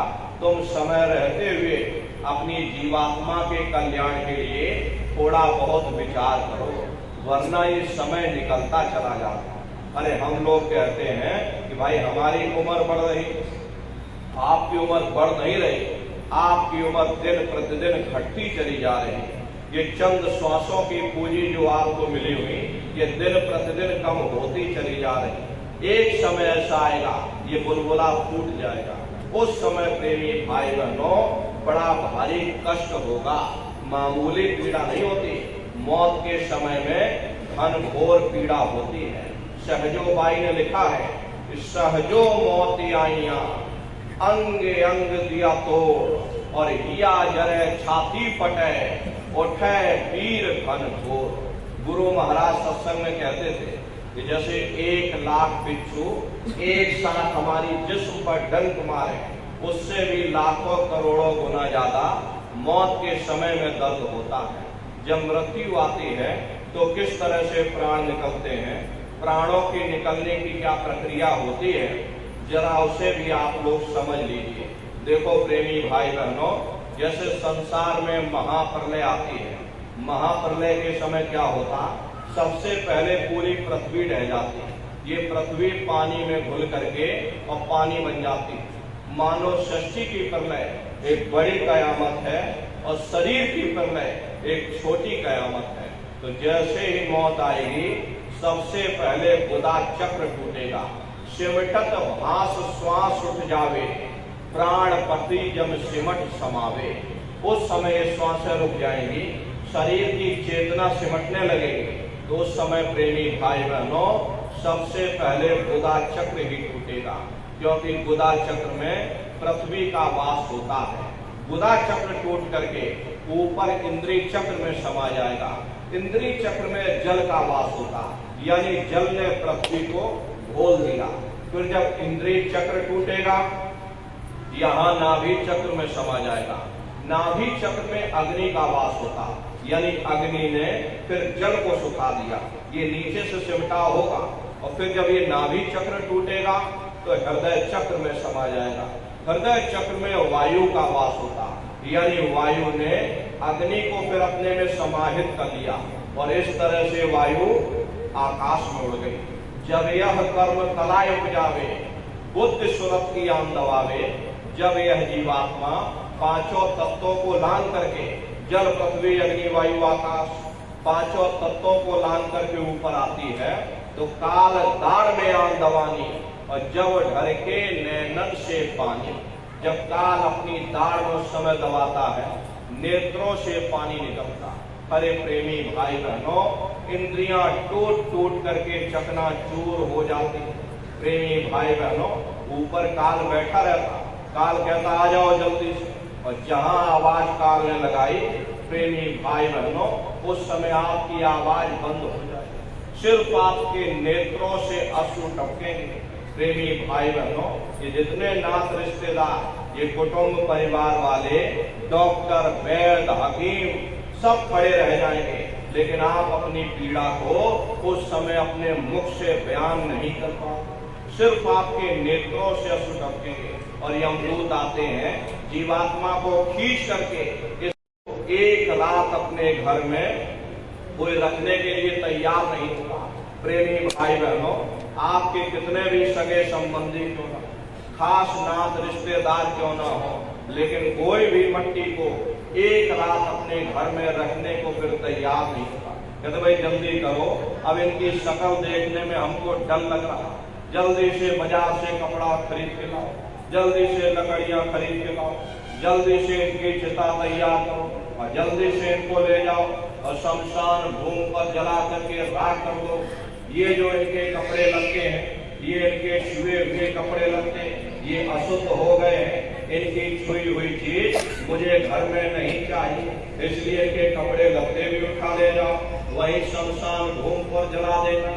और जिस बिस्तर पर ये लेटे रहे ये भी अशुद्ध हो गया है, मुझे ये भी घर में नहीं चाहिए, अरे इसको भी उठा कर ले जाओ, वही शमशान भूमि पर जलाकर राख कर देना। मुझे इनकी कोई छुई हुई चीज अब अपने घर में नहीं चाहिए क्योंकि ये अशुद्ध हो गया। लेकिन उसने कोई आभूषण पहना होगा, कोई सोना चांदी हीरे जवाहरात अंगूठी सोने की पहनी, तो धीरे से उतार कर जेब में रख लो, बस वही एक अशुद्ध नहीं रहेगा, बाकी सब अशुद्ध हो जाएगा। और इसीलिए महात्मा कहते हैं कि कुटुंब परिवार मतलब का बिना धन पास नहीं जाए। ये रिश्ते नातेदार, ये कुटुंब परिवार वाले, ये सब स्वार्थ के संगी साथी हैं। हरे प्रेमी भाई बहनों, आज आपकी जेब में पैसा है तो सब जैसे तैसे आपसे रिश्तेदारियां कायम कर लेंगे। आज आपकी जेब खाली हो जाए तो बेटा बाप को बाप कहने के लिए तैयार नहीं होता। आप रोज कचहरियों में मुकदमों का हाल देखते हो, यदि किसी पिता ने अब बंटवारा करते समय किसी बेटे को 1000 रुपया कम दे दिया या 1 बीघा जमीन कम दे दी तो बेटा बाप का दुश्मन बन जाता, उसे ले जाकर कचहरियों में खड़ा कर देता। अरे अपना यहाँ क्या है, ये स्वार्थ के संगी साथी, कोई आपको याद करने वाला नहीं रहेगा। 13 दिन बाद आपकी 13वीं मना दी जाएगी, लड्डू पूड़ी पकवान बना करके खिला दिया जाएगा। 13वीं भी इसीलिए मनाई जाएगी, ये समाज क्या कहेगा, नात रिश्तेदार क्या कहेंगे कि इन्होंने फलाने की 13वीं नहीं मनाई। तो अपने मान सम्मान को बचाए रखने के लिए, अपनी प्रतिष्ठा को बचाए रखने के लिए थोड़ा बहुत आप खर्चा कर दोगे, 13वीं मनाकर लड्डू पूड़ी पकवान खिला दोगे, फिर कोई आपको याद करने वाला नहीं रहेगा। अरे आपसे अभी पूछा जाए, आप अपने परदादाओं का और उनके बाबाओं का नाम बताओ, अरे आपको नहीं याद होता। अरे इनकी बात छोड़ दो, अभी बूढ़े बुजुर्गों से ही पूछा जाए क्या आपको अपने माँ बाप की याद आती है, कहेंगे भाई नहीं आती। अरे क्यों नहीं आती, तुम्हारे माँ बाप थे, तुमको पाला पोसा बड़ा किया, खुद भूखे रहे होंगे लेकिन तुम्हारा पेट भरा होगा, तुमको तुम्हारे माँ बाप की याद क्यों नहीं आती? क्योंकि तुम्हारे सामने तुम्हारे लड़के बच्चे हो गए, तुम्हारे नाती पोता पंथी संते हो गए, माँ बाप की यादों को तुम भूल गए और इनमें नई यादों में फंस गए। तो प्रेमी भाई बहनों, एक दिन सब ऐसे ही तुमको भूल जाए। अरे आपका नाम, आपकी कौम, आपका मजहब और जिस जात और बिरादरी के लिए तुम लड़ते और झगड़ते रहते हो, वही जात बिरादरी वो शमशान भूमि पर जलकर राख हो जाएगी। वही नाम, वही शानो शौकत, वही रुतबा, वो सब शमशान भूमि पर जल करके वही खाक हो जाएगा। प्रेमी भाई बहनों, ये अध्याय तो आपका खत्म हो गया। उधर देखो क्या होता है, तुम्हारी जीवात्मा को ले जाकर और ऊपर धर्मराज की कचहरी में पेश कर दिया जाएगा। वहां पलक झपकते ही तुम्हारे अच्छे बुरे कर्मों का हिसाब हो जाएगा। धर्मराज तुमको सजा सुना देंगे, ले जाओ इनको फलाने नरक में डाल दो, क्योंकि इनको मौका दिया गया था, अवसर दिया गया था कि अब की बार गीता रामायण को पढ़ करके, उन धर्म पुस्तकों को पढ़ करके, किसी संत महात्मा की खोज करके, उनके बताए हुए रास्ते पर चल करके, उस मालिक की भक्ति करके अपनी जीवात्मा का कल्याण करा लेना। अरे इस उद्देश्य के लिए इनको मानव तन दिया गया था। जब ये माँ के गर्भ में उल्टे लटके थे, उस समय परमात्मा से रोते थे कि हे परमात्मा, मुझे एक बार मौका दे दो, मुझे एक बार मनुष्य शरीर दे दो, हम भजन करेंगे, भक्ति करेंगे, हम अपनी जीवात्मा का कल्याण करेंगे। जब परमात्मा ने इनको मौका दे दिया, जब हमने इनको मनुष्य शरीर दे दिया कि भाई मैं तुमको ये किराए का मकान कुछ समय के लिए दे रहा हूँ, ये साफ सुथरा ये किराए का मकान मैं तुमको दे रहा, तुम अपनी जीवात्मा को मेरे किराए के मकान में बैठा करके और मालिक की भक्ति करके अपनी जीवात्मा को जगाकर अपने देश वापस पहुंचा देना। जब समय पूरा होगा मेरे सिपाही आएंगे, उस समय तुमको ये किराए का मकान खाली करना पड़ेगा। प्रेमी भाई बहनों, उसने ये कह करके भेजा कि जैसा साफ सुथरा मैंने तुमको किराए का मकान दिया है, वैसा साफ सुथरा तुम मुझको मेरा मकान वापस लौटा देना। लेकिन इस किराए के मकान में बैठ करके तुमने अच्छे बुरे कर्म कर डाले, कर्मों के भंडार भर दिए, किराए के मकान को तुमने गंदा कर दिया, इसीलिए धर्मराज तुमको सजा सुना दे, ले जाओ इनको और फलाने नर्क में ले जाकर डाल। अरे महात्मा कभी झूठ नहीं, महात्माओं ने जब साधना किया और साधना करके जब ऊपर गए, ऊपर जा करके जब उन्होंने नरकों का हाल देखा, तो हमारी आपकी जानकारी के लिए उन्होंने उन किताबों में लिख दिया, लोह के खम्भ तपत के माही और जहां जीव को ले चिपटाई, वहां लोहे के खंभे अग्नि से धधक धधक कर लाल हो रहे। ऐसे खोटे जीवों को उन खम्भों में चिपकाया जाता, जीव हाय हाय करके तड़पता है, तड़प तड़प जीव जुल्म मुखारी और तपत खम्भ दुख उपजे भारी। असहनी वेदना होती है, असहनी दुख दर्द होता, जीव रोता और चिल्लाता रहे। अरे वहां कोई तुम्हारी पुकार सुनने वाला नहीं, कोई तुम्हारी दर्द भरी आवाज को सुनने वाला नहीं। अरे नर-नारियों, ये दुर्दशा क्यों हो गई? क्योंकि हम लोग मनमुखी हो गए, मन के कहे पर चलने लगे, मन के कहे पर चल करके अच्छे बुरे कर्म करने लगे। कर्मों का जखीरा अंबार के अंबार हमने अपने सिर पर लाद लिए, आज उन्हीं कर्मों का भोग पा रहे। अरे महात्मा कहते हैं कि भाई नर की अनेक और है, कहाँ लग कहूँ बखान, दुख भोगते यह जीव जो जाने जो भोग समान। कहते भाई एक नरक नहीं, ऐसे वहां अनेकों अनेक नरक बने हुए, अलग अलग खोटे पाप कर्मों के वहां पर अलग अलग नरक बने। जीव अनंतों अनंत युगों तक, अरे वर्षों की बात नहीं कर रहे, अनंतों अनंत युगों तक जीव अपने कर्म के अनुसार नरकों की यातनाएं भोगता रहता, और नरकों की यातनाएं भोगने के बाद इसे जीवात्मा को सीधे मनुष्य शरीर नहीं मिलता, बल्कि इसे 4 खान और 84 लाख योनियों में डाला जाता।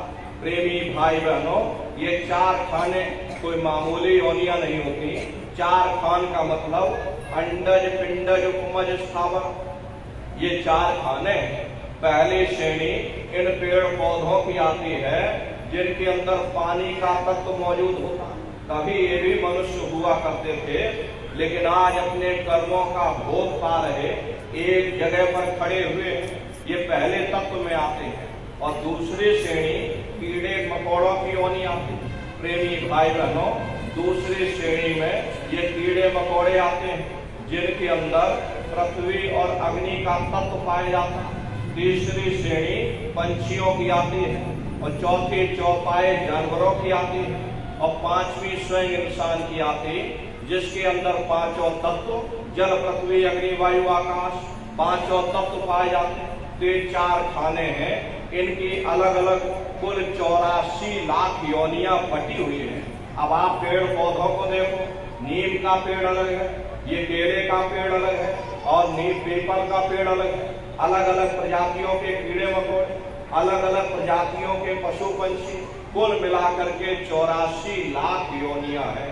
हम दुनिया के जीव अपने अपने कर्म के अनुसार 84 लाख योनियों में भटका खा रहे। प्रेमी भाई बहनों, इस संसार में इतने जीव ठसाठस भरे हुए, यदि सुई की नोक सीधे जमीन पर रख दोगे तो उस नोक के नीचे 20 जीव दब करके मर जाएंगे। आप रोज श्वास लेते हो, आपके श्वास लेने से लाखों जीव रोज आपके अंदर चले जाते और मर जाते। कितने संसार में जीव भरे हुए। प्रेमी भाई बहनों, कई जन्म भय कीट पतंगा, कई जन्म भय मीन कुरंगा, कई जन्म पंखी सर होइयो, कई जन्म है वर्बिक जोइयो, मिल जगदीश मिलन की वरिया और चिरंकार यह देश सजरिया। करोड़ों युगों से हम नरकों की यातनाएं भोगने के बाद फिर कभी कीड़े पतंगों की योनि में भटकते, कभी पेड़ पौधों की योनि में, कभी पशु और पंछियों की योनि में भटका खाते। 84 लाख योनियों की सबसे जो आखिरी योनि होती है वो गाय और बैल की योनि होती है। गाय स्त्री का रूप लेती है और बैल पुरुष का रूप लेते हैं। ये 84 लाख योनियों की सबसे आखिरी योनि यानी कि अंतिम पायदान होता है। उसके बाद तब जाकर के हम लोगों को ये मनुष्य शरीर प्राप्त होता। इसीलिए हमारे धर्म शास्त्रों में गाय और बैल को काटना निषेध किया गया, क्योंकि ये गाय और बैल न जाने कितने युगों से नरकों की यातनाएं भोगने के बाद, 84 लाख योनियों में भटकने के बाद में तब इनको गाय और बैल की योनि में डाला जाता। इसके बाद इनको मनुष्य शरीर मिलना होता है। लेकिन यदि गाय और बैल को हम बीच में ही काट देंगे, मान लो प्रेमी भाई बहनों, गाय या बैल की उम्र 10 साल की है और 5 साल की उम्र में हमने उनको काट दिया, तो बाकी बचे 5 साल ये प्रेत योनि में भटका खाएंगे। प्रेत योनि में 5 साल काटने के बाद फिर जब इनको मनुष्य शरीर मिलेगा और ये बच्चे जब पैदा होंगे तो ये चिड़चिड़े स्वभाव के पैदा होंगे। इसीलिए हमारे धर्म शास्त्रों में गाय और बैल को काटना निषेध किया गया। तो ये गाय और बैल की योनि ये 84 लाख योनियों की सबसे आखिरी योनि यानी कि अंतिम पायदान होता है। उसके बाद तब जाकर के हम लोगों को ये मानव तन दोबारा प्राप्त होगा। इसीलिए कहा गया बड़े भाग्य मानुष तन पाया, बड़े सौभाग्य से हम लोगों को ये मानव तन मिला। बड़े से बड़े देवता भी इस मानव तन को पाने के लिए तरसते हैं, क्योंकि इन 84 लाख योनियों से, उन नरकों से निकलने का केवल एक ही रास्ता है, वह केवल मनुष्य का शरीर है। इसी मनुष्य मंदिर में बैठ करके हम परमात्मा की भक्ति कर सकते हैं। इसीलिए संतों महात्माओं ने इस पंच भौतिक शरीर को सच्चा हरि मंदिर कहकर याद किया कि हरि मंदिर यह शरीर है और ज्ञान रतन प्रकट होए। ये असली हरि मंदिर है। जब भी वो परमात्मा मिलेगा इसी हरि मंदिर के अंदर मिलेगा। इसी पंच भौतिक शरीर को ईसा मसीह साहब ने टेम्पल ऑफ लिविंग गॉड यानी जिंदा खुदा का मंदिर कहकर याद किया। इसी पंच भौतिक शरीर को मुसलमान फकीरों ने कुदरती काबा कहकर याद किया। ये असली कुदरती काबा है। खुदा का दीदार जब भी होगा इस कुदरती काबे के अंदर जाकर होगा। बाहर से आज तक न कभी किसी को परमात्मा मिला, न भविष्य में कभी मिल सकता। परमात्मा जब भी मिलेगा तो मैं तुम्हारे अंदर मिलेगा। अरे यही कबीर साहब ने लिखा कि जो दिल माही तेल है, जो चकमक में आ और तेरा साई तुझ में और जाग सके तो जा। जिस तरह दिल में तेल होता है, पत्थर में अग्नि होती, ठीक उसी तरह से वह माले हर एक के घट घट में, हर एक के वजूद के अंदर बैठा। यही आपकी धर्म पुस्तकों में भी लिखा है कि अरे मोको का घोड़े रे बंदे, मैं तो तेरे पास में और ना तीरथ में ना मूरत में, मैं तो हूँ विश्वास में। ना मैं तीरथ में मिलूंगा, ना मैं मूरत में मिलूंगा, न अन्य किसी कर्म कांड में मिलूंगा। मैं जब भी मिलूंगा तो मैं तुम्हारे अंदर मिलूंगा। इसलिए अपने वजूद, अपनी दौलत को कितना छिपा करके रखते हो, घर के अंदर अलमारी में बंद करके रखते। कोई बाजार में ढिंढोरा नहीं पीटता, मेरे घर में इतनी दौलत रखती, अब अगर ढिंढोरा पीटोगे चोर चोरी कर ले जाए। ऐसे ही प्रेमी भाई बहनों, वो परमात्मा की दौलत है। जितना उसको छिपा करके रखोगे उतना रास्ता खुलता चला जाएगा। तो भजन, ध्यान और सुमरन नित्य नियम से आप लोग करिएगा। प्रेमी भाई बहनों, नागा नहीं होना चाहिए। एक दिन का नागा आपको 1 महीना पीछे ले जाएगा। अरे आप शरीर को भोजन देते हो, सुबह दोपहर शाम रात खाते रहते हो, लेकिन कभी आपने विचार नहीं किया ये जीवात्मा जो जन्म जन्मांतरों से भूखी प्यासी बैठी, कभी आपने इसको भोजन नहीं दिया। अरे इसका भोजन शब्द है, इसका भोजन नाम है। अपना ये नियम बनाइए कि पहले अपनी जीवात्मा को भोजन देंगे, फिर अपने शरीर को भोजन देंगे।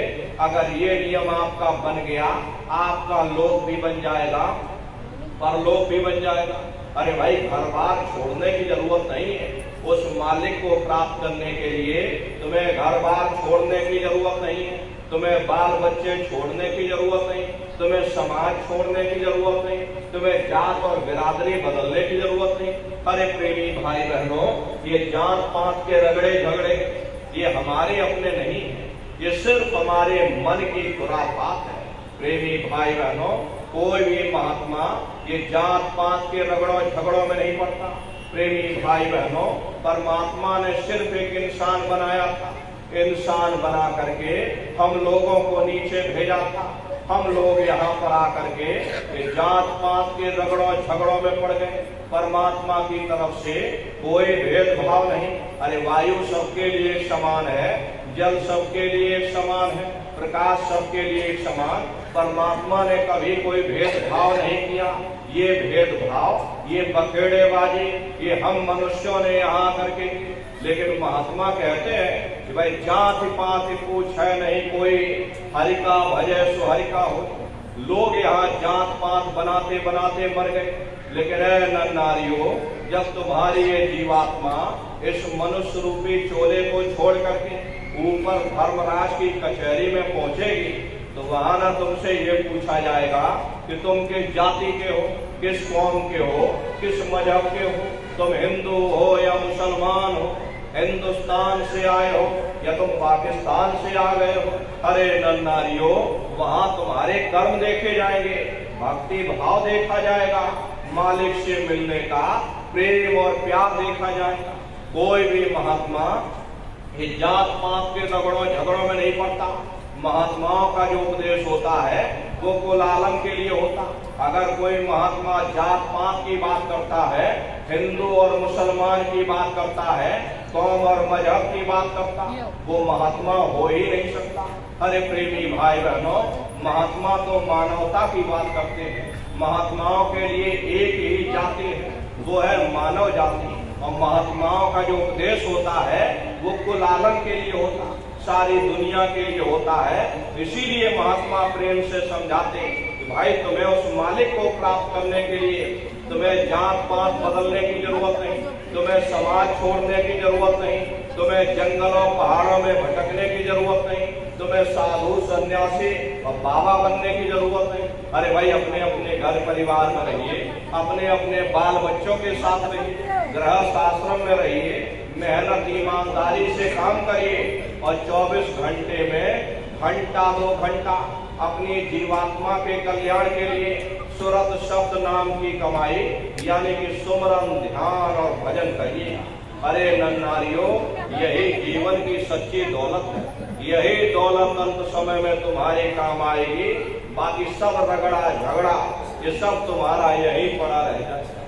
सुई की एक नौकरी तुम्हारे साथ में जाने वाले ने बड़े बड़े राजे महाराजे सारी जिंदगी लड़ते झगड़ते बिता दिया, किला बनाते बनाते गुजार दिया।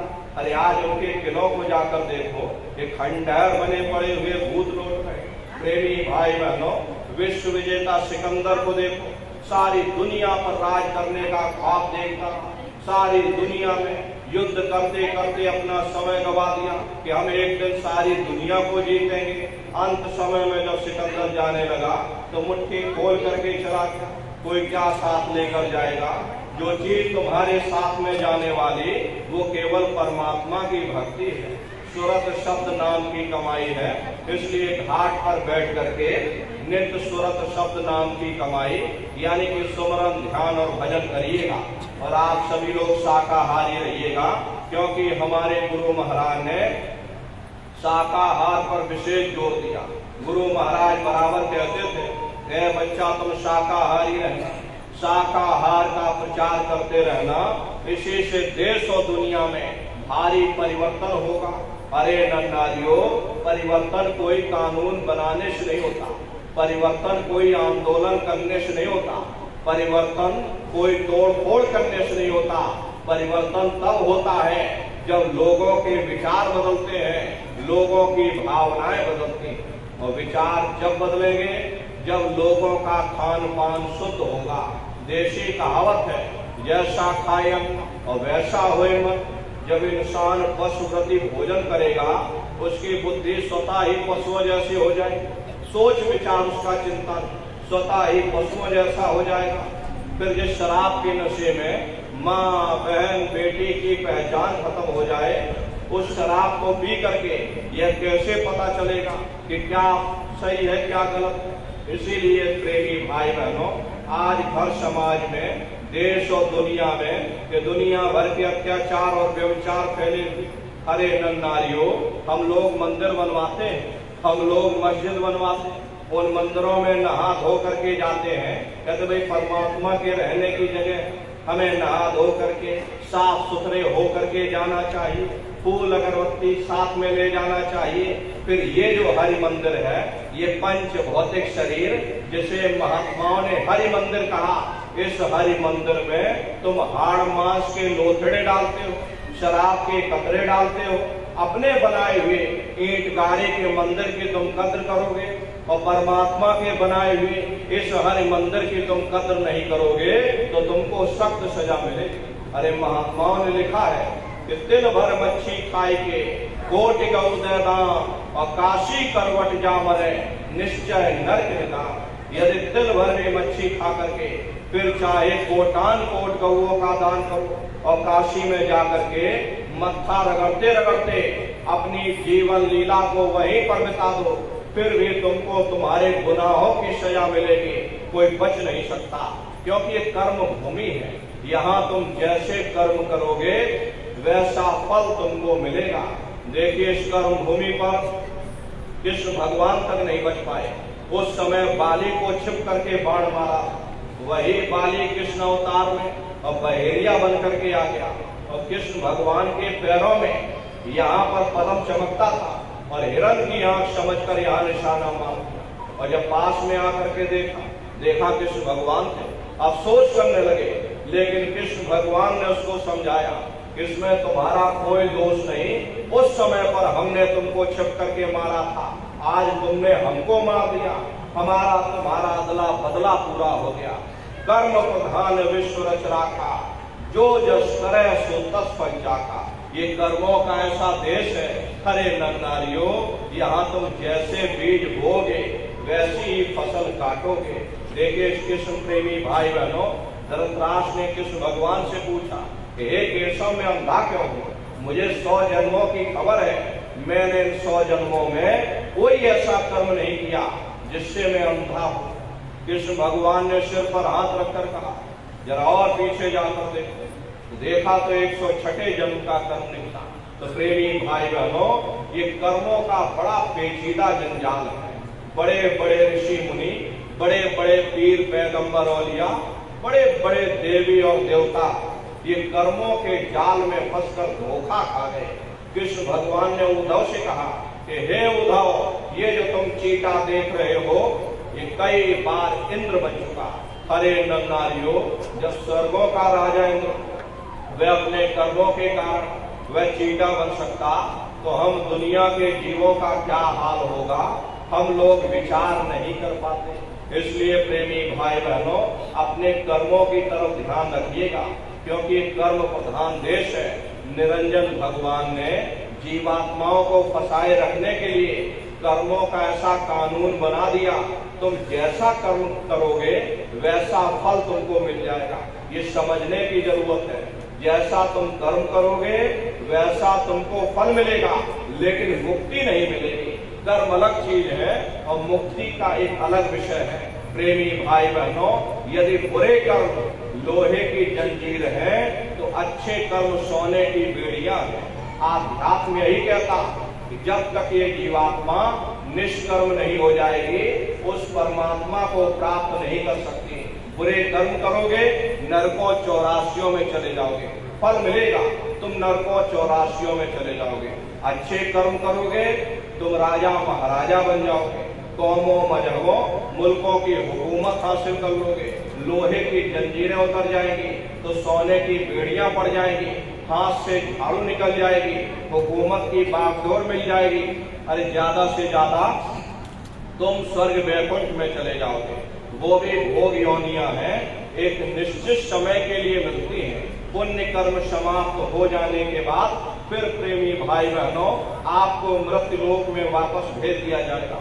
अब वहां से जो नीचे उतारा जाएगा तो किसी बड़े घर में जन्म मिल जाए, और बड़े घर में जन्म लेने के बाद कौन भला अच्छा कर्म करेगा, फिर बुरे खोटे कर्म किए तो फिर नरकों और 84 में चले गए। ऐसे ये आवागमन चलता रहता, लेकिन मुक्ति नहीं मिलती। बिना कर्म कोई काया नाही, जग बस रहा कर्म के माही। कोई शरीर बिना कर्म के नहीं।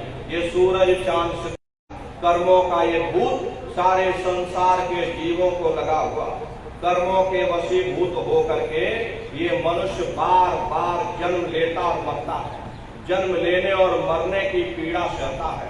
तो प्रेमी भाई बहनों, कर्मों की सफाई कब होगी?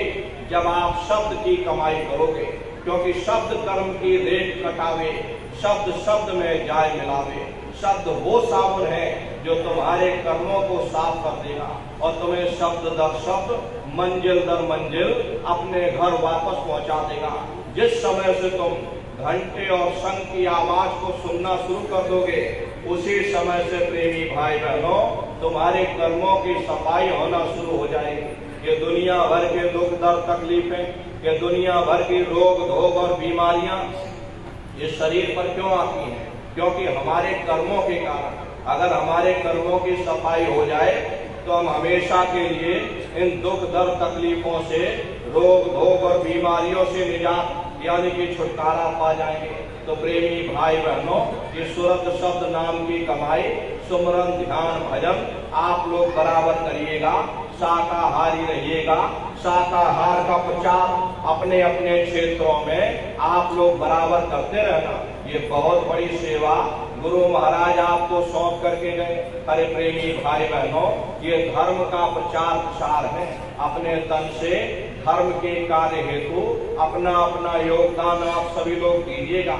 अरे आपको ये जिम्मेदारी सौंपी गई कि प्रत्येक सत्संगी प्रेमी भाई बहन एक एक गांव को गोद लेकर के, गांव गांव घर घर जा करके और आप लोगों को शाकाहारी बनाइए।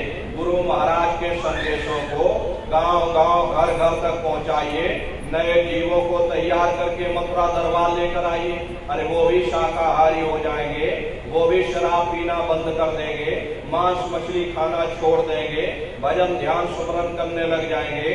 उनकी भी जीवात्मा का कल्याण होगा, उसका पुण्य फल आपको भी प्राप्त होगा।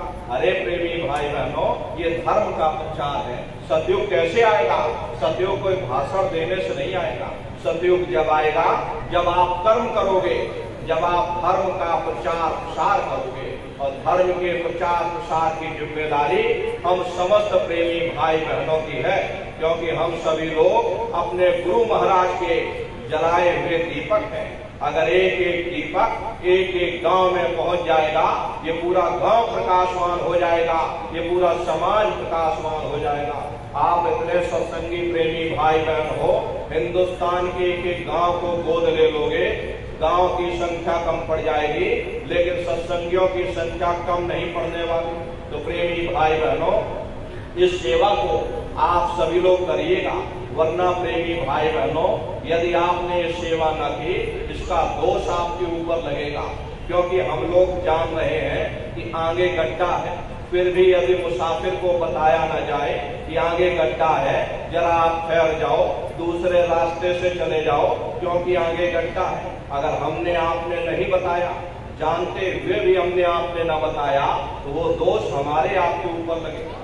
इसलिए प्रेमी भाई बहनों, धर्म के प्रचार प्रसार हेतु गुरु महाराज ने हम प्रेमी भाई बहनों को तैयार किया है। ये सेवा आप सभी लोग करिएगा, ये परोपकारी सेवा है। अरे ऊपर जब जाओगे, पूछेगा तुमसे कि भाई तुमने सारी जिंदगी मानव तन में बैठ करके अपना ही काम करते रहे या कुछ परोपकारी काम भी किया, उस समय आप कहने योग्य हो जाओगे। नहीं, हमने धर्म का प्रचार प्रसार किया, अपने गुरु के संदेशों को गांव गांव घर घर तक पहुंचाया, हमने इतने लोगों को शाकाहारी बनाया, इतने नए जीवों को हम मथुरा दरबार लेकर के गए, ऊपर कहने योग्य हो जाओगे।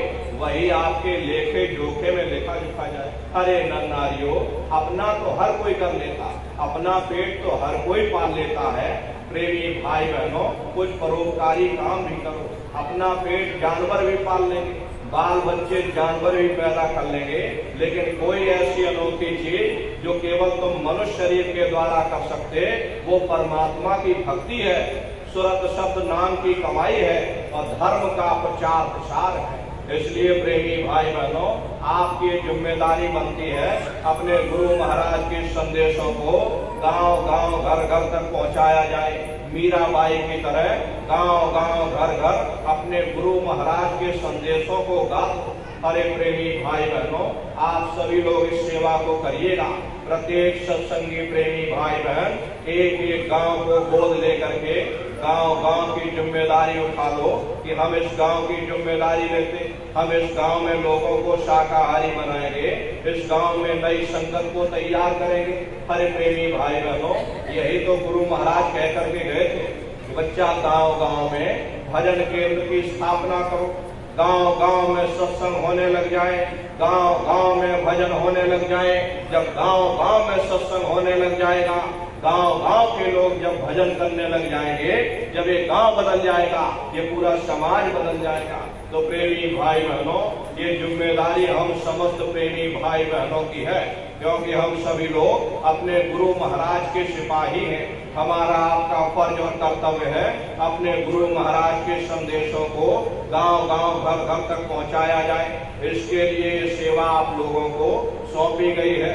आप सभी लोग एक एक गांव को गोद लेकर के गांव गांव में संगठन को तैयार करिएगा, गांव गांव में शाकाहारी बना करके गुरु महाराज के संदेशों को सुना करके और मथुरा दरबार लेकर के आइएगा।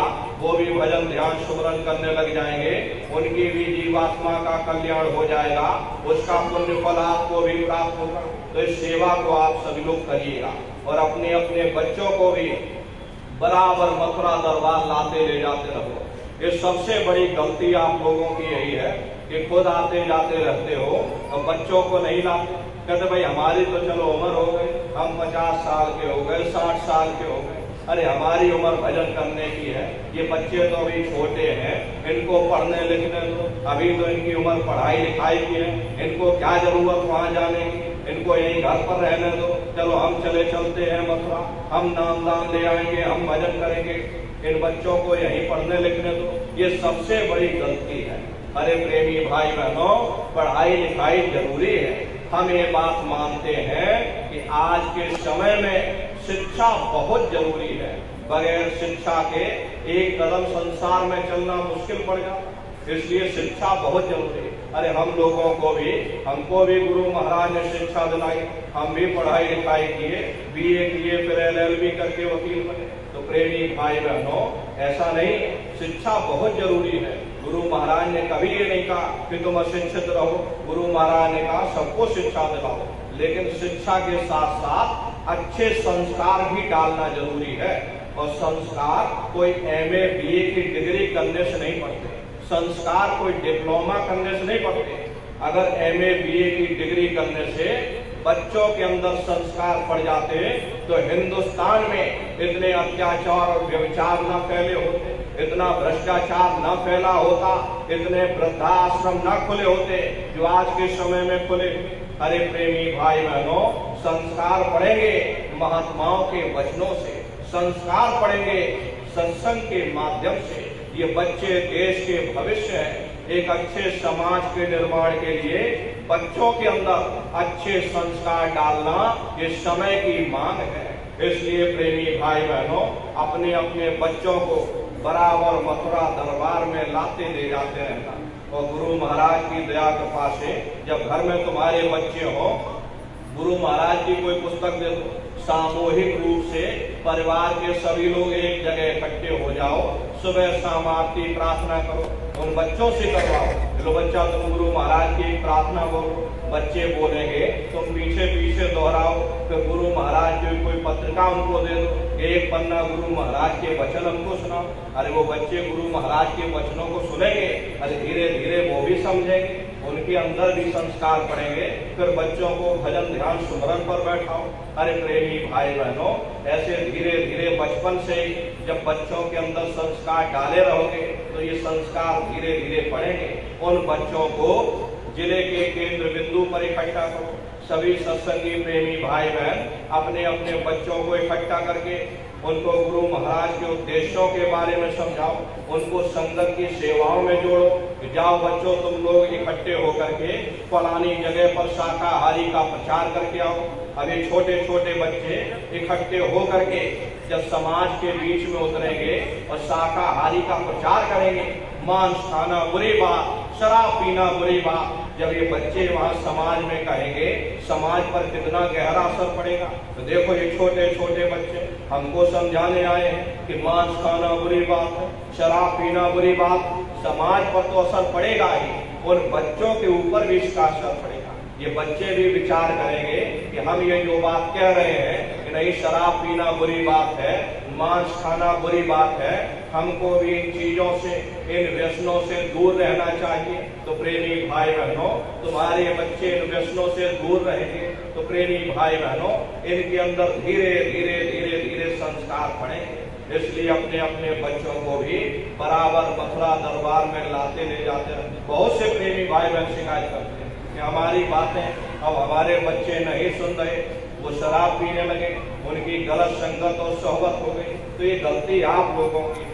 आपने अपने बच्चों को बचपन से क्यों नहीं ट्रेन किया? अरे बचपन से ही उन पर ध्यान देते, बचपन से दरबार में लाते ले जाते रहते, बचपन से ही सुमरन ध्यान और भजन पर बैठाते रहते, उनको बराबर उन पर निगरानी रखते कि कहीं हमारे बच्चे किसी गलत संगत सोहबत में न फंस जाए। ये संगत और सोहबत का बहुत गहरा असर पड़ता है।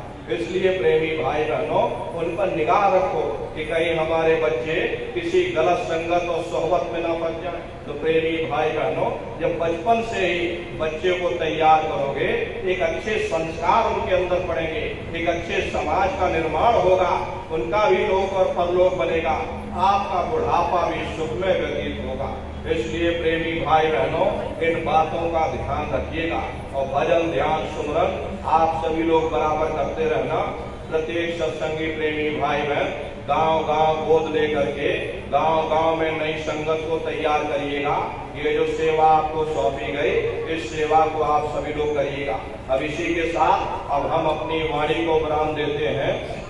यदि कोई गलती, कोई भूल चूक कहने सुनने में हमसे हुई हो तो प्रेमी भाई बहनों, हम छोटे हैं, आप सभी लोग हमारी माताएं बहनें बूढ़े बुजुर्ग हमको छोटा समझ करके आप सभी प्रेमी भाई बहन हमको क्षमा करेंगे। अजा बोलो जय। देखो प्रेमी भाई बहनों, अभी यहाँ से हम यहाँ खड़े हो जाएंगे, धक्का मुक्की आप लोग मत करिएगा, एक एक करके हम सबसे मिल भी लेंगे और बारी बारी से